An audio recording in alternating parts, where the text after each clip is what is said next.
Hi friends, ഇന്ന് നമ്മൾ കുറച്ച് വെറൈറ്റി ആയിട്ടുള്ള ഒരു പുട്ടിൻ്റെ റെസിപ്പിയുമായിട്ടാണ് നമ്മൾ വന്നിരിക്കുന്നത്.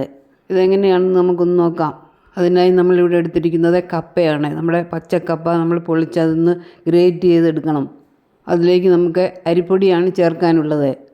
കപ്പയുടെ അളവിനനുസരിച്ച് നമുക്ക് ഇതിൽ അരിപ്പൊടി ചേർത്ത് ആവശ്യത്തിന് ഉപ്പും ചേർത്ത് നന്നായി ഒന്ന് തിരുമ്മി യോജിപ്പിക്കാം. വെള്ളം നമുക്കിതിനായി ചേർക്കേണ്ട ആവശ്യമില്ല. കപ്പയുടെ നനവിൽ നമുക്ക് ഈ പൊടി നനച്ചെടുക്കാവുന്നതാണ്. നമ്മുടെ പുട്ടിനുള്ള പൊടി നന്നായിട്ട് നനഞ്ഞു വന്നിട്ടുണ്ട്. ഇനി നമുക്ക് പുട്ടുകുറ്റിയിൽ തേങ്ങ ഇട്ട് അതിലേക്ക് മാവ് നിറച്ച് നമുക്കിത് ആവിയിൽ വേവിച്ചെടുക്കാം. നമ്മൾ ഇന്ന് ചിരട്ടപ്പുട്ടാണ് ഉണ്ടാക്കുന്നത്.